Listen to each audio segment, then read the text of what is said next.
Hello नमस्कार दोस्तों। इस वीडियो में हम राजस्थान के पुरातात्विक स्थल इनसे संबंधित विगत परीक्षाओं में पूछे हुए प्रश्नों के बारे में चर्चा करेंगे।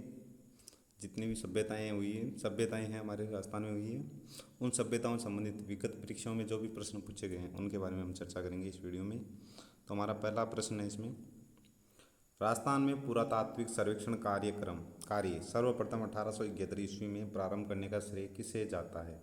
तो किसको जाता है? ACL कार्लाइल को। अगला प्रश्न, कालीबंगा उत्तरी राजस्थान के हनुमानगढ़ जिले में कौन सी नदी के किनारे स्थित है? तो कौन सी नदी के किनारे स्थित है? गग्गर नदी के किनारे। अगला प्रश्न है हमारा, किसे सिंधु सरस्वती सभ्यता का एक महत्वपूर्ण केंद्र कहा जाता है? तो सिंधु सरस्वती सभ्यता का महत्वपूर्ण केंद्र कहा जाता है कालीबंगा को। अगला प्रश्न, कालीबंगा का शाब्दिक अर्थ है? तो कालीबंगा का शाब्दिक अर्थ है काली चूड़ियाँ। अगला प्रश्न है हमारा, कालीबंगा सभ्यता को सर्वप्रथम प्रकाश में लाने का श्रेय दिया जा सकता है? तो किसको दिया जा सकता है? अमलानंद घोष। 1952 में। प्रोफेसर अमलानंद घोष ने किस वर्ष राजस्थान में कालीबंगा स्थल की पुनः खोज की थी? तो किस वर्ष की थी? 1952 में की थी। अगला प्रश्न है हमारा, किसने कालीबंगा को सिंधु घाटी साम्राज्य की तृतीय राजधानी कहा? तो किसने कहा था? दशरथ शर्मा ने कहा था कालीबंगा को सिंधु घाटी साम्राज्य की तृतीय राजधानी। अगला प्रश्न, राजस्थान में सभ्यता के किस स्थल पर सबसे प्रथम बार हल से जुते हुए खेत के साक्ष्य प्राप्त हुए? तो किस स्थान पर हुए थे? कालीबंगा। यहाँ पर हमें सबसे पहले जुते हुए खेत के साक्ष्य प्राप्त हुए थे। अगला प्रश्न है हमारा, कालीबंगा पुरातत्व स्थल किस दिशा में जुता हुआ खेत मिलता है?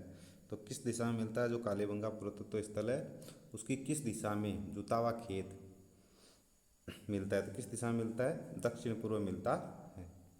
अगला प्रश्न, निम्नलिखित में से किस स्थल से उत्खनन में अग्नि वेदिकाएं मिली थी? तो कहाँ से अग्नि वेदिकाएं मिली थी? तो कालीबंगा से मिली थी अग्नि वेदिकाएं। अगला प्रश्न हमारा, निम्नलिखित में से किस पुरातत्व स्थल पर घरों में अंडाकार कुएं मिले? तो अंडाकार कुएं घरों में किस स्थल से मिले? कालीबंगा से।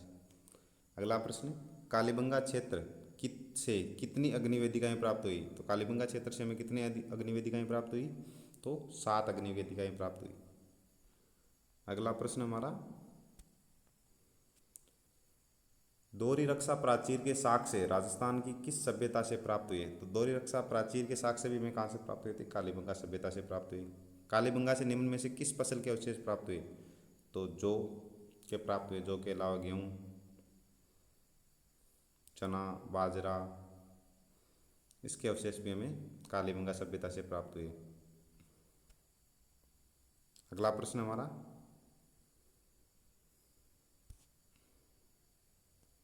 किस सभ्यता को धूलकोट भी कहते हैं? तो किस सभ्यता को कहते हैं? धूलकोट।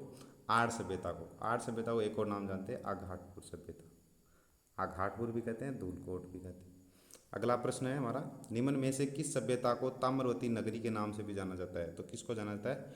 आर्य सभ्यता को जाना जाता है ताम्रवती नगरी, आघाटपुर, धूलकोट इत्यादि नामों से। अगला प्रश्न है हमारा, आर्य सभ्यता का उत्खनन कार्य 1953 में सर्वप्रथम किसके निर्देशन में हुआ था? आड़ ऐसे अक्ष कीर्ति व्यास 1953 में उत्खनन करने वाले थे अक्ष कीर्ति व्यास। आर्य सभ्यता स्थित है, अगला प्रश्न हमारा, आर्य सभ्यता स्थित है तो कौन सी नदी? बेडज नदी, जिसको आयड़ नदी भी कहते हैं। आयड़ बेडज के किनारे स्थित है आहाड़ सभ्यता। अगला प्रश्न है हमारा, किस जिले से आहाड़ संस्कृति के अवशेष मिले? तो कौन से जिले में आहाड़ सभ्यता हमारी? उदयपुर जिले में आहाड़ सभ्यता के अवशेष मिले हैं। किस संस्कृति को बनास संस्कृति भी कहते हैं? तो किसको कहते हैं? आहाड़। आहाड़ सभ्यता को हम बनास संस्कृति के नाम से भी जानते हैं। तो इस प्रकार हमने पुरातात्विक स्थल जितने भी हमारे राजस्थान के उनसे संबंधित जैसे कालीबंगा, आहड़, इनसे संबंधित विगत परीक्षाओं में जो भी प्रश्न पूछे गए हैं उनके बारे में हमने इस वीडियो में चर्चा की। धन्यवाद।